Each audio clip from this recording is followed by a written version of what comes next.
What's up, everybody? Trey Biddy with HawgSports.com, HawgSports.com.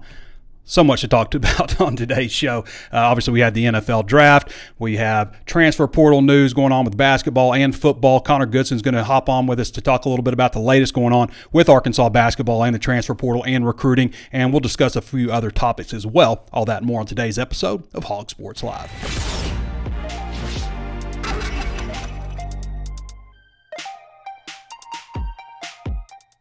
Plenty of ways to watch and listen. You can always watch us on YouTube where we're streaming live. If you haven't subscribed to the YouTube channel, take a moment and do that, and also set it to where you're notified anytime we upload new videos. Also available on Facebook and Apple Podcasts. If you haven't thrown us a 5-star review, it certainly helps our channel if you do that. Leave a rating, leave a review, say something nice about the show if you like it. Let other people know what they can expect from the show. Also available on Spotify, Google Podcasts, anywhere else you can think of to find your favorite podcast. And Hog Sports is 30% off right now for your first year at HawgSports.com.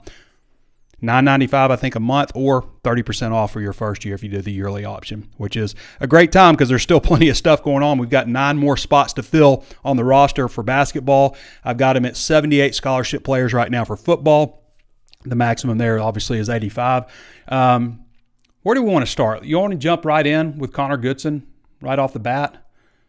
I've got a few other topics that we can get to maybe at the end of the show, just a few of my thoughts on football and things. Danny West is off today. He's moving.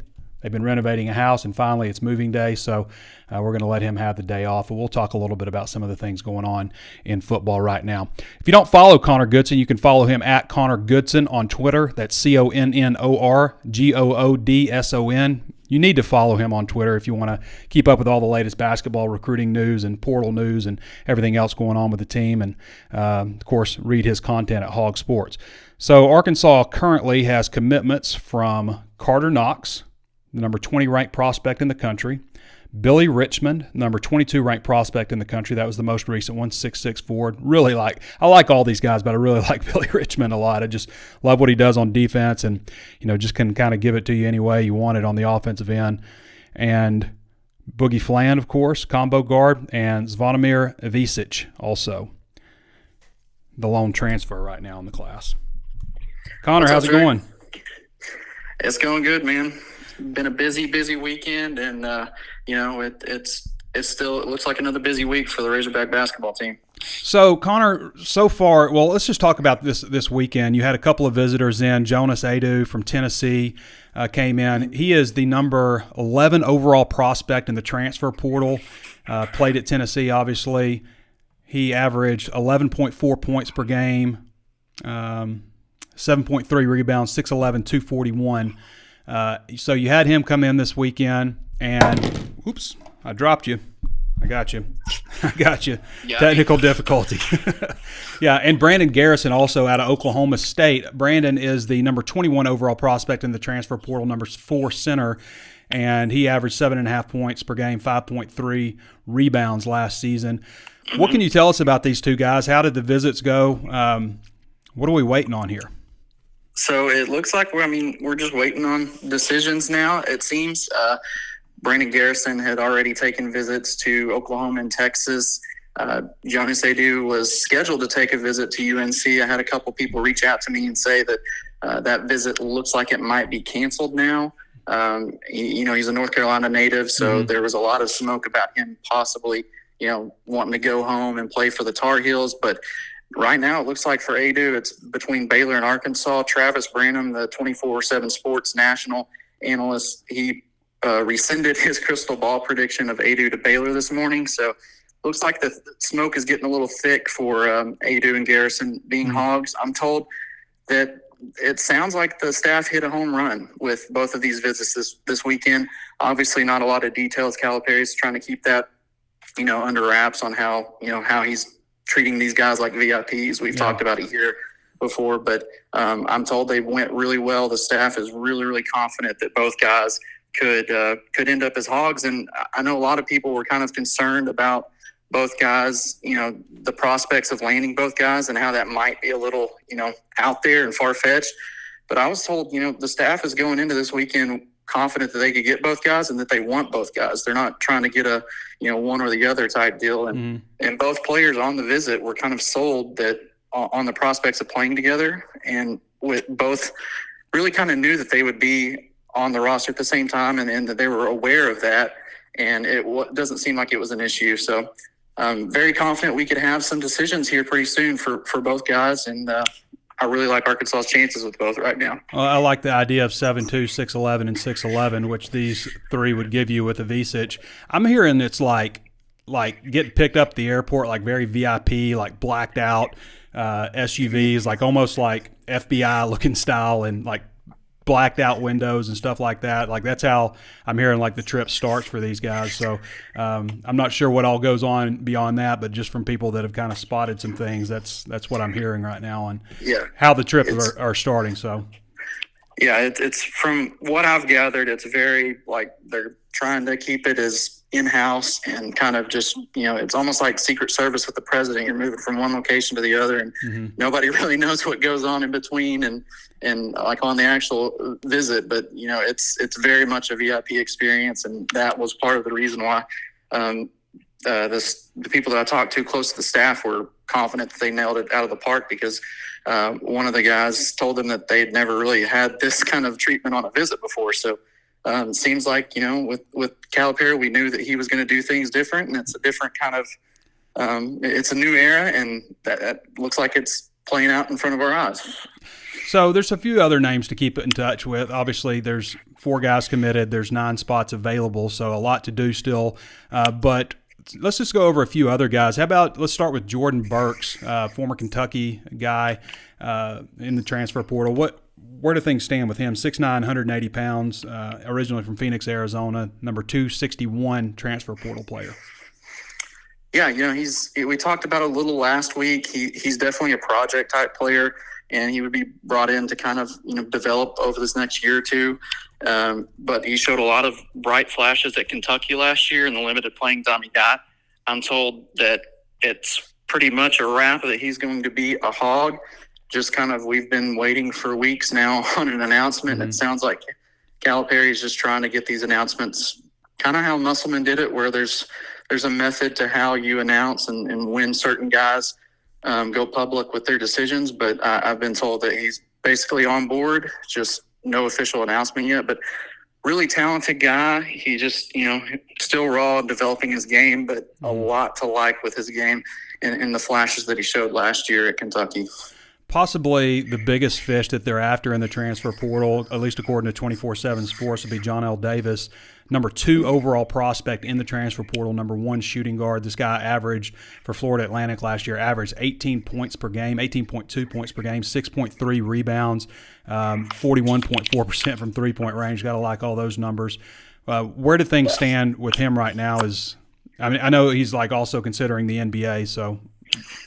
Yeah, that's definitely where it stands right now, is that he's deciding between the NBA or coming back to college. And I believe that if he comes back to college, he'll play in Fayetteville next year. Just from what I've been told, they haven't gotten him on campus for a visit yet.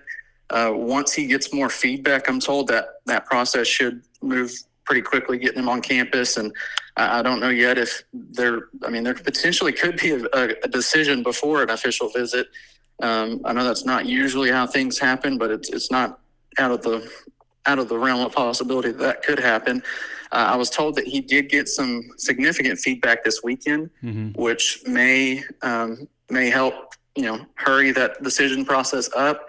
But right now we're just kind of waiting. It was down between Arkansas and Kentucky, it sounded like, and now it looks like it's pretty much all signs are pointing to Arkansas. And when you talk to, they feel confident that Davis could be a Hog, and man, you talk about a really big get for Arkansas.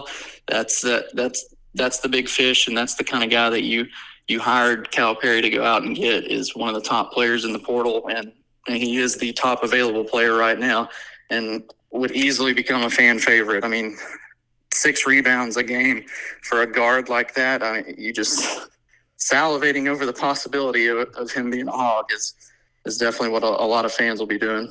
Now, DJ Wagner, who was the number 6 ranked overall prospect in the country in the class of 2023, he's visited USC.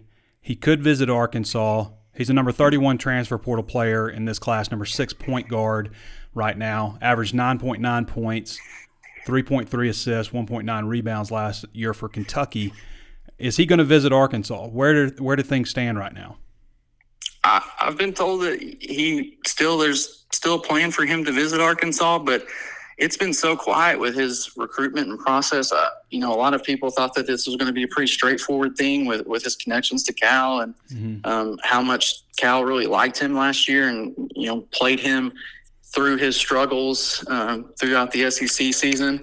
It's just been really quiet. I'm told that USC really made an impression on him. He had a great visit, which you and me both know there's no such thing as really a bad visit when it comes to information right after. But I think that there's definitely a possibility that it could be trending in the direction where Wagner doesn't come to Arkansas, and it looks like there's some more question marks. But it's been so quiet on that front, and he's kept things under wraps really well. So there's not a lot of information and stuff really getting through the cracks like with some of these other guys to really pinpoint where he's thinking and what he's thinking, what he could do. The USC visit kind of came out of the blue for a lot of people. So I'm not very confident right now as I was last week. I still think you get him on campus, there's a good chance that, he definitely could just, go ahead and commit to Arkansas just from that comfort level and the familiarity with Calipari. But I'm not as confident as I was before. So definitely something to watch and monitor as we go forward and see if he does go ahead and schedule a visit in the near future. And if not, that definitely doesn't bode well for Arkansas. Another guy to keep an eye on is Trezarian White. He's the number 57 transfer portal player, number 10 small forward. He averaged 19.8 points, 6.8 rebounds, and 1.6 assists last year for UNC Wilmington. 6'7", 190 pound. He was a junior last year. And he's got, Texas Tech, Baylor, Oklahoma, some others in the mix also. You told me he might visit soon. What do the things stand right now with him? Yeah, he's definitely very interested from what I've been told, very interested in Arkansas. There's mutual interest there from the staff and White. So they're looking to set up a visit date with him. I don't know exactly what the timetable for something like that would be. And, there's definitely other dominoes that could fall that could affect that. And he's a Texas native. I've heard that he really loves the prospect of maybe going back home and playing near his family and friends in Texas. He's from Mansfield, Texas. And so Texas Tech is really appealing to him from what I've heard. So it looks like it could be, Arkansas has already had many recruiting battles, even on the football side of things with Baylor already this offseason. And it looks like that they could have another battle with Texas Tech and Baylor for Trezarian White. And, I was told that Calipari really, really liked what he saw from him when he came into Rupp Arena and scored 27 points and grabbed 10 rebounds when they upset Kentucky last year. And that kind of stuck out. It was similar to what, you hear Musselman, he would fall in love with guys when he would be scouting them in preparation to play him. So there was always that prospect of when portal season came around, guys that played against Arkansas were likely going to take a look and be serious about it. So Trezarian White definitely interested in Arkansas, and Calipari definitely interested in bringing him in. There's right now Carter Knox is the only real wing guy you have on the roster. So there's definitely a spot for a guy like White on the roster. All right, Connor, anything else to add? There's two other names that I wanted to touch on just real quick. Kadari Richmond and Wooga Poplar from Poplar's from Miami and Kadari Richmond from Seton Hall. Both of those guys, 6'5" guards. If things do not pan out with Wagner, those are two guys that you could definitely look at as being guys that Arkansas really maybe heavily pursues. Both of those guys averaged double-digit points last year. Richmond averaged 15.7, Poplar 13.1. Definitely some things to keep an eye on there. Right now, they've just only contacted both of those guys, but if things do indeed fall through with Wagner, there's definitely those guys would be on my top take a look at and monitor, because there could be something there. Yeah. Well, I mean, even if they hit on everybody that we just talked about, in addition to those guys, you're at 12 even with the two guys that you just mentioned. So there's a lot of work still to be done. Is there any activity still with the high school ranks? Is there any possibilities there, or are we just kind of waiting to see more portal names pop up? I believe from what I'm hearing is that there's unless one of these big name guys backs out of their commitment. We saw Liam McNeely go ahead and commit to UConn over the weekend. There's still some guys that I think, if they were to come available in the high school ranks, definitely keep an eye on. But it sounds to me that they're just really focused on portaling right now and getting portal guys, and looks like that's probably how they're going to round up the roster. I know Jaden Quaintance was a guy that we talked about earlier last week that, Arkansas was kind of in the mix with him, with Louisville and Memphis, and he ends up at Arizona State. He committed to them earlier, so he's off the table. Santos Cyril, the big man who was also committed to Kentucky, it looks like he might be headed to Athens to play for the Bulldogs. But, Arkansas has definitely been in the mix with him. Not sure if, there's really not that much smoke there with him, but, that's a high school guy that's still technically available. So it'll be interesting to see if they do have any, high school prospects just up their sleeve that haven't committed yet. But I expect the rest of this roster will probably be filled through the portal. All right, Connor, good having you on, man. Appreciate all the intel. Really appreciate you having me on. And, there's going to be a lot of news in this week. I'm expecting a busy next couple of weeks as we get these final prospects, put on the roster. So definitely go follow us over at HawgSports and stay up to date on all that. All right. Appreciate you, brother. Appreciate you. All right, everybody. That's Connor Goodson. Again, if you haven't followed him, I think you see why you should. Connor Goodson, at Connor Goodson on Twitter, ConnorGoodson. HawgSports Hoops analyst, does a great job keeping us abreast of everything that's going on with Razorback basketball. Where to go now? What do we want to talk about? Well, we got to get some props out to some guys. Congrats to Cam Little being selected by Jacksonville.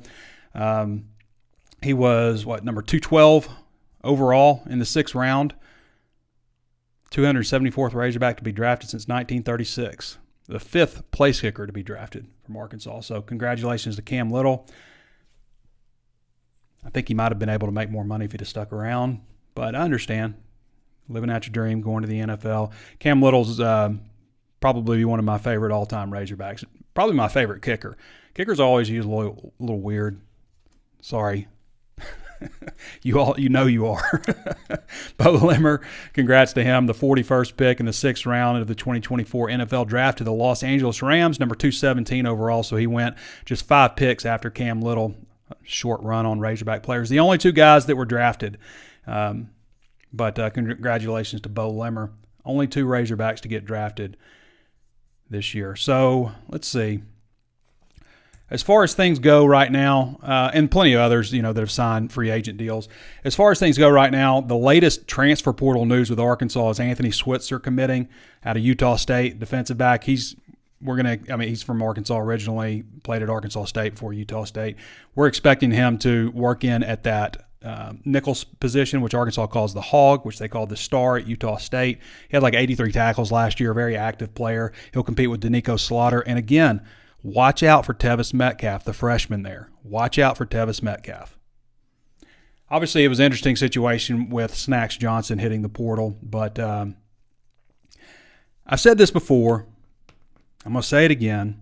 Bringing hot Cheetos in to a team meeting room as a freshman one time isn't a good enough reason to base a whole persona and nickname around. We all like hot Cheetos. I like snacks too. You like hot Cheetos. You like to bring in a snack every once in a while. That doesn't mean we're going to start calling you Snacks. I don't know. Good luck to Snacks at Baylor. I didn't really care for his, I didn't know what I was thinking family when he left, but whatever. So Arkansas football scholarship distribution, 78 total scholarship players.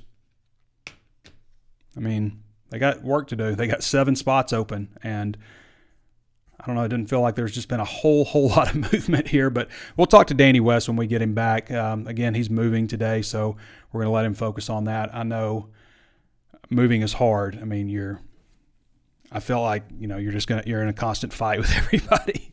It's just not a fun time. So let's talk about Arkansas's football schedule. There's just been a lot of talk about this lately, and we're like 8 weeks. How long are we away? 8 weeks from starting fall camp. Not very long. So I just wanted to kind of talk about some of these things because I'm looking at Arkansas's schedule. And people have been asking me, like, what do you think Arkansas's win total is going to be this year? And so I've looked at it, and I've looked at, some of the peers. Like, here's what's weird. So next year, this coming season, Arkansas is going to play Ole Miss, Missouri, and Texas, okay? They're going to play Ole Miss, Missouri, and Texas again in 2025. In 2026, Ole Miss, Missouri, and Texas are expected to be their permanent opponents. All three of these programs are at the peak of their recent existence right now. Just so happens to be, right? Ole Miss is going to be preseason top 10 coming off of what they win, 10 or 11 last year? 11. Missouri won 11 games last year. They're going to be preseason top 10, and Texas probably be preseason top 3 after going to the college football playoff. All these teams have a legitimate chance to make it to the college football playoff. And then you have Arkansas, who is the opposite of all this. And when I look at the schedules, so here's Arkansas' schedule. This is how it starts off. And I just think it's so important to really try to build some momentum with a program, especially when you're coming off of 4-8, and to set yourself up for success. It's just important, like, to build not only the belief within the team and your players, because once you have that belief and that buy-in and that positive atmosphere, it carries over to what is traditionally a harder second half of the season for most teams. And it carries over into that. And it also, for fans, you're not going to have fans yapping at players on social media when you're 4-0, 5-0. You're just not. You're definitely not going to see fans putting their wallets back in their pocket from an NIL standpoint when the team's 5-0. They're going to be like, okay, this is where things are headed. Sign me up. I want on that annual plan. So it's important, especially this time to start off strong. The saying goes, they remember in November, but nobody cares about November when you're 2-6 or 3-5 or whatever. Like, nobody cares about how strong you finish when the season's already in the toilet. So just looking at this, I hate that Arkansas. It's not so much that I hate that Arkansas is starting not on the road, but the home away from home at UAPB. It's not just that in and of itself. It's what you have after that. Like, if what you have after that was different, then sure, start at War Memorial. But they open at War Memorial Stadium, and then they go on the road week 2 to Oklahoma State. They're the only team in the SEC that won't have at least one game at home in their own backyard. Week 3, they play UAB in Fayetteville. That's their first home game. So depending on how that Oklahoma State game goes, it's definitely going to impact the attendance and, all those kinds of things for that game. So week 4, you're at Auburn. So Auburn's always been tough for you to play at. Oklahoma State, just consider this with Oklahoma State, first of all. Arkansas's got a new offensive coordinator, new offensive system, new quarterback. Oklahoma State is going to be in their 20th year of Mike Gundy's system, and their quarterback just got granted his 7th year of eligibility. This is the Oklahoma State team that finished 16th nationally last year, won 10 games, and do that pretty regularly.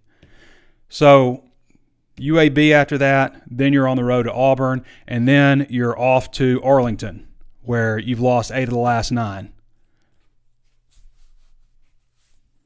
I just don't like the way that sets up. I mean, it's not a good way to start the season. You have to wait till October 5th before you get your first notable home game. And if you limp into that game, if you start poorly, playing Oklahoma State, Auburn, Texas A&M, then you're looking at 11 o'clock in front of a crowd that's going to be heavily impacted by your record. And you're not going to get out-of-state recruits to get up at the crack of dawn after playing a Friday night game to make it for an 11 a.m. kickoff in Fayetteville.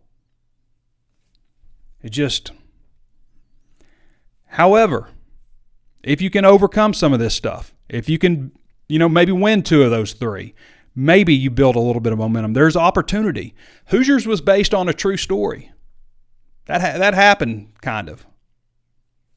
2006, Arkansas was picked to finish, I think, 5th in the division, and they won the division. I don't know if they've had anything like that since then, but it happens. Missouri last year was picked, I think, 5th in their division, 6th in their division. Because we got 14 last year. So Missouri was picked to finish 6th out of 7 teams in the Eastern Division last year and finished, 2nd, went 11-2. So things can happen. Missouri also had a pretty good schedule. And I'm going to talk about some of those things. But I want to talk about Ole Miss schedule first. So Rebels open with Furman and Oxford, 1-0. Then they host Middle Tennessee State, 2-0.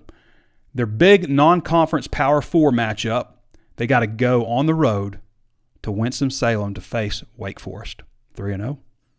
Then back home to Oxford to face Georgia Southern, 4-0. And then Kentucky comes to town in week 5. They host Kentucky. So probably going to be 5-0.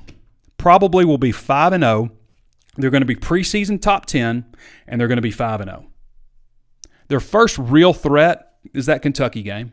That Kentucky could get them. I mean, Kentucky's not a bad program. But their first real tough game probably is on the road at South Carolina, a game that they will be favored to win. Probably going to be 6-0, 5-1 probably at the worst. Protecting that top 10 ranking, building a ton of momentum, exciting the fans. I mean, that's how you start. That's how you set up a schedule. So all that will set up for a Week 7 game, Saturday night in Death Valley against what I would say most Ole Miss fans consider their biggest rival in LSU. Most Ole Miss fans, I think, consider LSU to be their biggest rival and Mississippi State to be more of an annoyance based on people that I talk to. So, yeah, they've got some tough, they've got Oklahoma in Oxford. They've got Georgia. I think they maybe get a bye before that. They wrap up things with Mississippi State in the Egg Bowl. But, yes, they have some tough games. You're going to have tough games in the SEC. But it's all in the second half of the schedule after there's great opportunity to build all this momentum and this belief with your team. I mean, you just won 11 games and you're going to start the season off 5-1, 6-0. There's going to be buy-in there. Hey, our coaches know what they're doing. There's not going to be locker room issues. Look at Missouri. So Missouri opens the season with 4 straight home games. Their big Power 4 opponent is Boston College, which they host in Columbia. That's week 3. Their first SEC opponent is Vanderbilt in week 4. They're almost going to certainly start 4-0. Murray State, Buffalo, Boston College, Vandy. And I think they get a bye. Yeah, they get built-in protection in week 5 with a bye week. So they're going to be preseason top 10. And they're going to start off 5-0, 4-0 with a bye week. And then they head to College Station to take on Texas A&M, which they probably will be favored to beat Texas A&M. Texas A&M, year 1 of a new coach. And then they go on the road. They face UMass. They go on the road to face UMass. They'll be favored in that one. Heavily favored. And then they come back home and face Auburn October 19th. 5-1 at worst at that point. 5-1 at worst. So, I mean, you see what I'm saying? And these are the teams that are going to be on Arkansas' schedule every single year. Texas is in store for an eye-opener, but their first 5 weeks are very doable. They open against Colorado State. I know, quit complaining about everybody else's schedule, quit complaining about your own schedule, worry about yourself, all that stuff. This is what I'm going to do anyway. I'm going to do what I want to do. Colorado State at home, and then they have a matchup at Michigan, week 2, on the road. That's their lone road trip over the first 6 weeks, though. And you catch Michigan right after Jim Harbaugh leaves, right after J.J. McCarthy is gone, who just got drafted in the first round, their quarterback. Pretty good time to catch Michigan, considering they went 40-3 the past 3 seasons. So pretty good time to catch them if you're going to catch them. So even if they lose to Michigan, they're going to be 4-1 after they host Mississippi State ahead of the Red River Shootout. Red River rivalry. It's not the shootout anymore. Got to be PC on everything. Can't offend anybody. So it's not. This isn't about like overcoming the odds and rising up to a challenge. It's just about setting a schedule up that gives you a great chance for success. And it's not all on Arkansas. Part of it's on the SEC.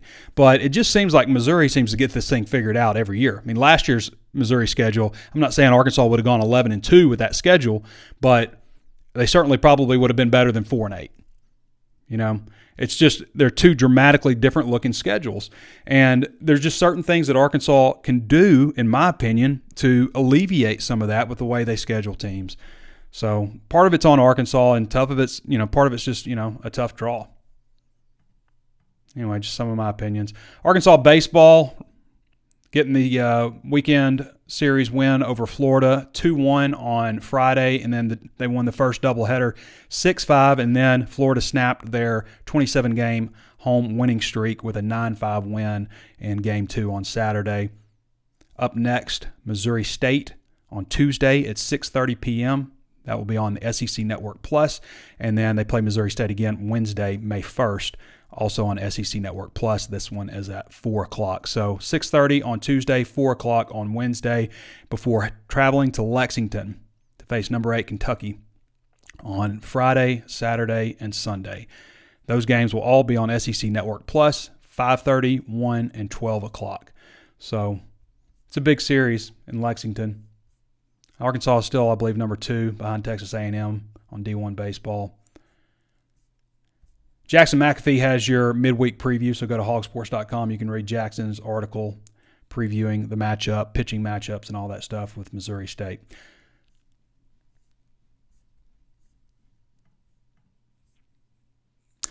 So I was looking over this too, because the state of Arkansas didn't have anybody drafted in this last NFL draft. Last year, they only had one player drafted. B.J. Thompson. You guys familiar with him? He's out of England, Arkansas. 2,441 residents in England, Arkansas. Arkansas did not offer him. He was a 4-star prospect on 24/7 Sports, but Brett Bielema didn't think he was good enough, I guess.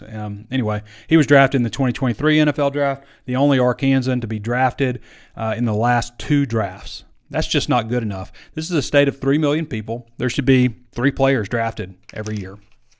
That's not a whole lot to ask, I don't think, for the state to produce that. The state produces a ton of basketball talent, and I don't want to say that's part of the problem, but you got guys that would be, major conference football players who may be basketball players on a lower level, that are dedicated to basketball. And so state's just not producing at a high clip. Just some comparisons for you here, just to kind of prove my point. So 2022 was actually a bit of an outlier for the state of Arkansas. You had Monteric Brown out of Ashdown, Traylon Burks out of Warren, Gregory Jr., he's from Crossett, went to Ouachita Baptist, and Pierre Strong from Little Rock went to San Diego State. Those are the other players drafted that year. So 2 players that wore a Razorback uniform, and you let Gregory Jr. go to Ouachita Baptist and Pierre Strong go to San Diego State. You can't miss on guys like that, guys that are future NFL players. You just can't just whiff on them. In 2021, you had Trey Norwood out of Fort Smith. He went to Oklahoma. And in 2020, it was only McTelvin Agim, who's from Hope, actually originally from Texas, but went to high school, I think moved to Hope in 10th grade, and KJ Hill out of North Little Rock, who went to Ohio State. So you're letting too many guys that are NFL talents get out of the state, and some of them you're just missing on. Some of them, they just didn't evaluate properly. This is all previous staffs. So Connecticut has 3.6 million people. They had 1 player drafted in 2024. Nevada is 3.18. Arkansas is maybe 3.1, maybe not quite that. Second smallest state in the SEC next to Mississippi. But Nevada is a similar size. They had 5 players taken in 2024 and 7 in 2023. Iowa has 3.2 million. They had 2 players in 24 and 3 players last year. Utah is 3.3 million, had 2 players in 24 and 6 players in 2023. Those are all similar size states. Should they be outproducing Arkansas? Hawaii has 1.44 million people and had 3 players drafted this year and 2 players last year. West Virginia, less than 2 million people, 1 player drafted in 24, 3 players in 23. South Dakota has fewer than 1 million people and had 2 players drafted in 24 and 1 taken in 23. All out producing Arkansas. That's just crazy. 6 states border Arkansas, 30 million people in Texas. They get about, they get probably about the right number of draft picks every year per capita. About, they had 30 players. Let's see, they had 24 players in 2024 and 30 players in 2023. So they're just right under 1 million, one draftee for every 1 million residents each year, basically. Louisiana really overproduces, and we've always talked about them. 4.59 million people. Arkansas' Southern Namer had 11 players drafted in 2024 and 9 in 2023. That's way overproducing. Way overproducing. Oklahoma, 2 in 2024, 4 in 2023. Missouri had 4 in 2024, 3 in 2023. Missouri's underproducing. They're at like 6.1 million. Tennessee also underproduces, 4 in 2024 and 2 in 2023 for 7 million people. Mississippi's another. Mississippi and Louisiana really overproduce. Mississippi is fewer than 3 million people. They had 5 in 2024 and 7 in 2023. So Louisiana and Mississippi are producing at a high clip, and Tennessee, Missouri, and Arkansas are lagging. Arkansas really seems to be lagging, like just really bringing up the rear and producing football talent, NFL caliber talent. It's in, as far as like Power 5 programs, like it varies so much in Arkansas. You'll have 6 some years, 6 guys signed with Power 5, Power 4 now type programs. And then like in 2024, you had 12. In 2022, you had 15. So it varies so much. It's such a small state. It just looks like it, fluctuates so much versus, Texas might have, 400 Division I signees one year and, 380 the next. So it's not, it's, a decent difference, but it doesn't look as big as like what Arkansas has. I mean, you're talking 2.5 times what they have here just in the last 5 years versus, some years. So just wish they'd produce a little bit better. You look at this roster right now, this is crazy. And part of this is the transfer portal. So you've got scholarship players. This is scholarship players on Arkansas's roster.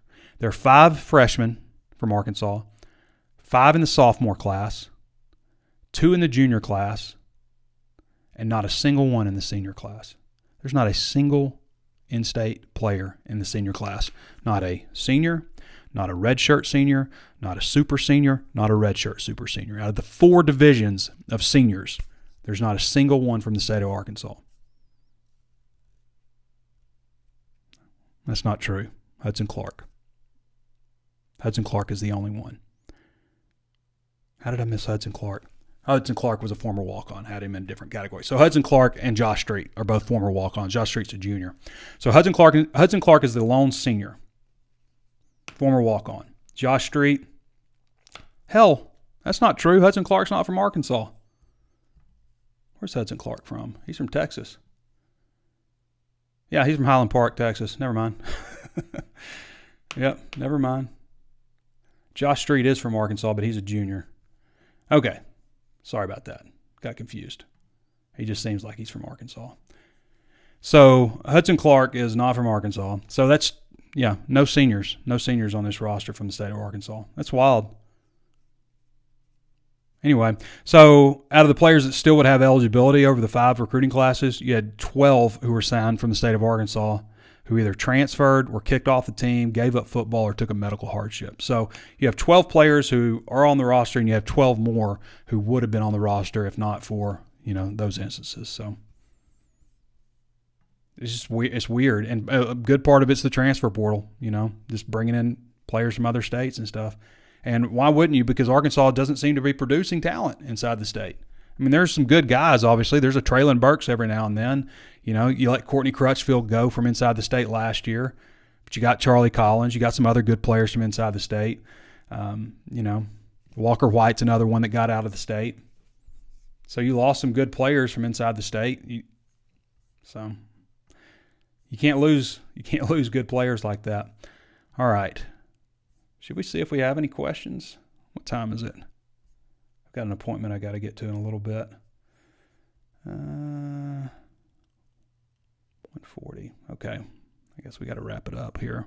Yeah, we went about 42 minutes. Okay, so that's good. I think we covered a lot of stuff. I think everybody learned a lot of things. Appreciate Connor Goodson for hopping on with us. Guy's got a wealth of basketball knowledge, a lot of inside sources that he's developed in a very short amount of time since he's been with us. I guess February 1st when he started with us. So happy to have Connor Goodson as part of the team. And yeah, go check out all of his content and go to HawgSports right now. 30% off, HawgSports.com. All right, everybody. Tough schedule. What did we learn today?